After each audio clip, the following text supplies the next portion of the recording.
15 अगस्त 2026 को तालिबान शासन ने अपनी सत्ता के 5 साल पूरे कर लिए हैं। तालिबान ने इस दिन को विजय दिवस और अपनी स्वतंत्रता को लेकर काफी धूमधाम से इसे मनाया। इस 5 साल के मील के पत्थर पर तालिबान ने काबुल में पुराने अमेरिकी दूतावास के सामने बख्तरबंद गाड़ियों की परेड निकाली, झंडे फहराए और हेलीकॉप्टरों से फूल भी बरसाए। तालिबान के लिए यह वर्षगांठ राजनयिक रूप से काफी महत्वपूर्ण रहा। 17 अगस्त 2026 को भारत की राजधानी नई दिल्ली स्थित अफगान दूतावास में तालिबान के राजनयिकों ने बाकायदे विजय दिवस रिसेप्शन आयोजित किए। इस कार्यक्रम में भारतीय विदेश मंत्रालय का एक प्रतिनिधिमंडल और विदेशी मिशनों के अधिकारी भी शामिल हुए।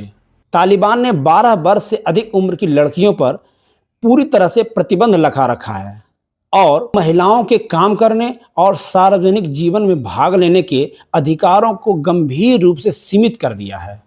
मानवाधिकार के हनन और अल्पसंख्यकों के दमन के कारण आज 5 साल पूरे होने के बाद भी अधिकांश दुनिया के देशों ने इसे आधिकारिक रूप से मान्यता नहीं दी है। वैश्विक स्तर पर देखा जाए तो केवल एक रूस ही एक ऐसा देश है जो इसे आधिकारिक रूप से एक देश की मान्यता दिए हुए है।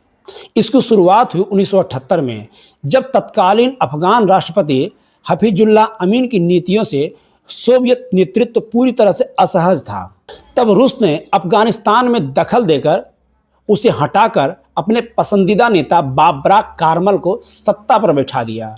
इस तख्ता पलट के बाद नई कम्युनिस्ट सरकार अफगानिस्तान में आंतरिक कलह और जनता का भारी विद्रोह से जूझ रही थी। ग्रामीण और धार्मिक अफगान आबादी कम्युनिस्ट की नीतियों के खिलाफ थी।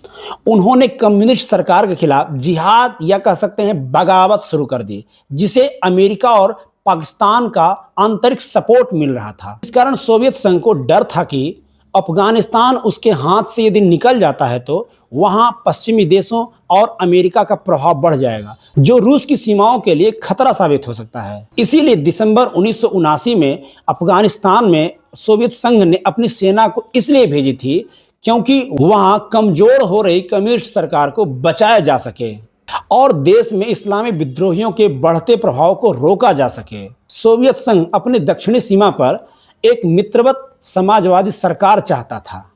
इधर सोवियत संघ के खिलाफ लड़ने के लिए अमेरिका, पाकिस्तान और सऊदी अरब इस्लामिक लड़ाकों को लगातार फंडिंग और हथियार दे रही थी। सन 1989 में सोवियत सेना के वापस जाने के बाद कम्युनिस्ट सरकार तुरंत गिर गई, लेकिन मुजाहिदीन के अलग अलग गुटों ने काबुल और देश की सत्ता के लिए सख्त संघर्ष आपस में ही शुरू कर दिया। इस हिंसक गृह युद्ध, भ्रष्टाचार और लूटपाट से परेशान होकर कंधार के मदरसा के छात्रों ने 1994 में तालिबान नाम का एक संगठन बनाया। 11 सितंबर 2001 को अमेरिका के न्यूयॉर्क में और वाशिंगटन डीसी में एक भीषण आतंकवादी हमला हुआ, जिसमें करीब 3000 लोग मारे गए। इस हमले की पूरी साजिश अल-कायदा नाम का एक आतंकवादी संगठन, जिसके सरगना ओसामा बिन लादेन ने रची थी।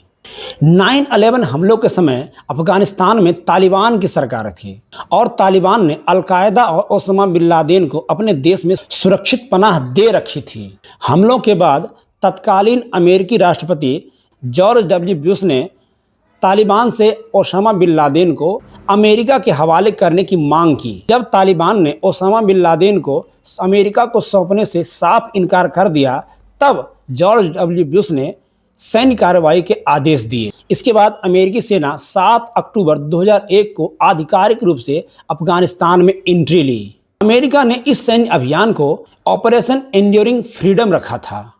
चूंकि तालिबान आतंकवादियों को संरक्षण दे रहा था, इसलिए अमेरिकी सेना ने स्थानीय गुटों के साथ मिलकर तालिबान को सत्ता से बेदखल करने के लिए उस पर आक्रमण कर दिया।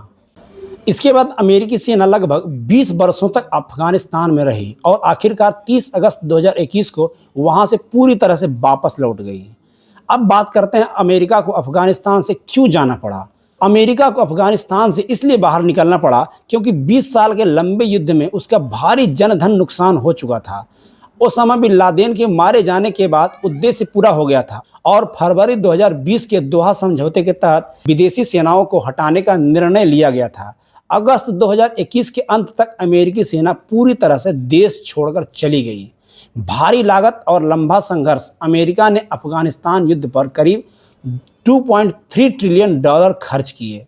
2000 से अधिक अमेरिकी सैनिक इस लंबी लड़ाई में मारे गए। अमेरिकी जनता और नेताओं में इस कभी खत्म न होने वाले युद्ध से थकान हो गई थी।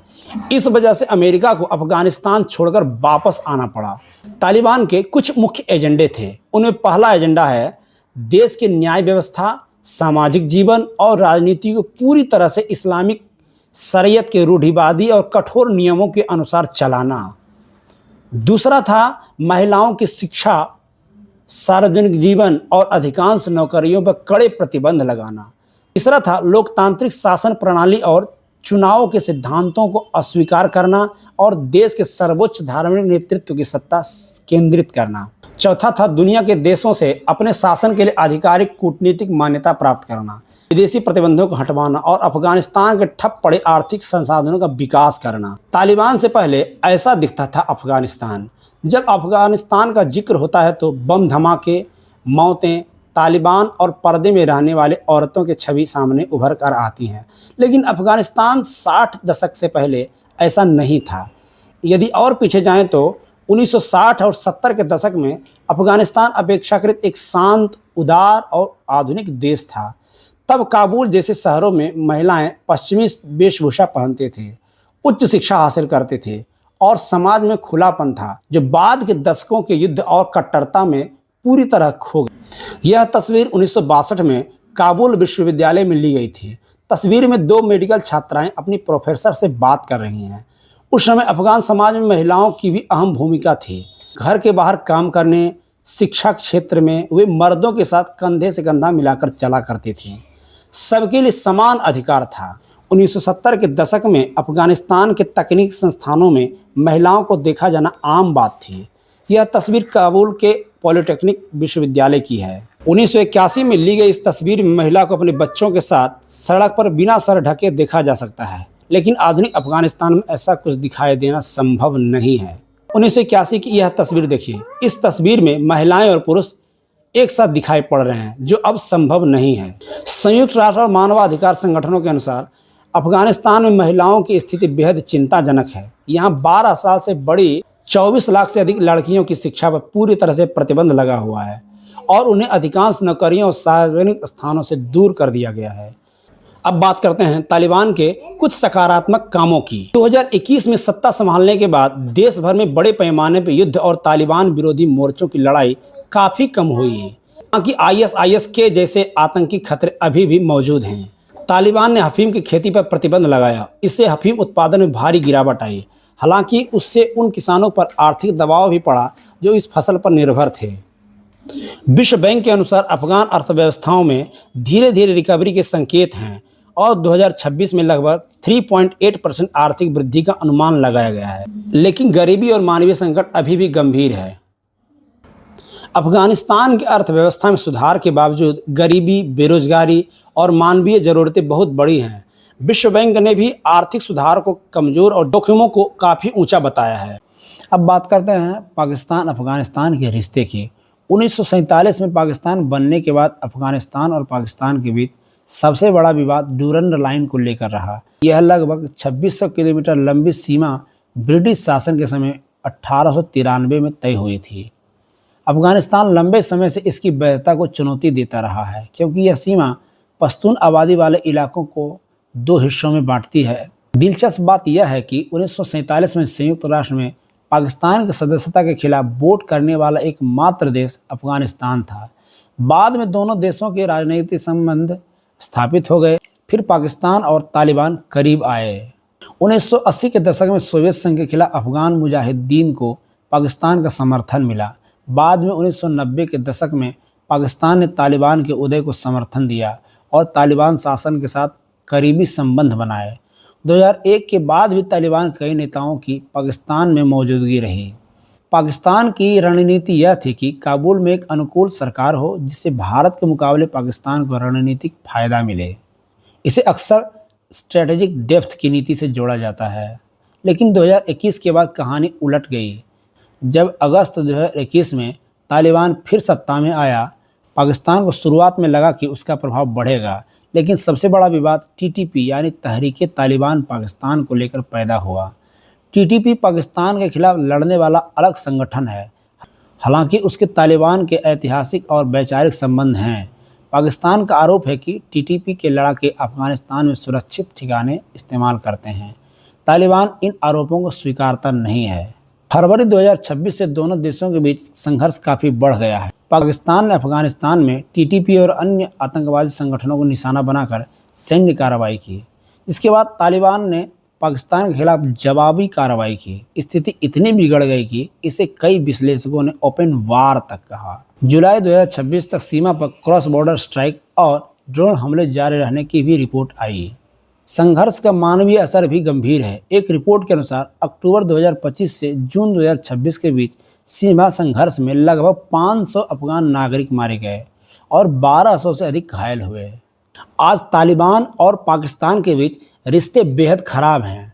दोनों देशों के बीच में संघर्ष भी हो चुका है, जबकि तालिबान का भारत से काफ़ी अच्छे संबंध हैं। भारत तालिबान सरकार को आधिकारिक मान्यता दिए बिना अफगानिस्तान के लोगों की भलाई के लिए नो रिकॉग्निशन बट इंगेजमेंट नीति के तहत लगातार बड़े पैमाने पर मानवीय और आर्थिक सहायता भेज रहा है। भारत सरकार ने अपने केंद्रीय बजट 2026-27 में अफगानिस्तान के लिए 150 करोड़ की विकास राशि आवंटित की। भारत नियमित अंतराल पर मेडिकल सप्लाई काबुल भेज रहा है। हाल ही में भारत ने 5 टन और 73 टन की बड़ी खेप एंटी कैंसर दवाएं, मलेरिया, डेंगू जैसी बीमारियों की इलाज के लिए वैक्सीन और आवश्यक जीवन रक्षाएं काबुल पहुंचाई। भारत अफगानिस्तान में कई स्वास्थ्य बुनियादी ढांचा परियोजनाओं को भी फंड और सहायता दे रहा है। हाल ही में अफगानिस्तान में आए विनाशकारी भूकंप और बाढ़ के बाद भारत ने चाबहार पोर्ट और हवाई मार्ग के जरिए तत्काल राहत सामग्री के 3 बड़े कंटेनर भेजे हैं। भारत और तालिबान के बीच रिश्ते एक तरफा नहीं हैं। हालांकि अफगानिस्तान एक बेहद गरीब और संकटग्रस्त देश है, इसीलिए वह भारत को कोई वित्तीय या भौतिक राहत नहीं दे सकता। इसीलिए तालिबान प्रशासन भारत के सामरिक, कूटनीतिक और आर्थिक हितों के लिए कई महत्वपूर्ण तरीके से मदद कर रहा है।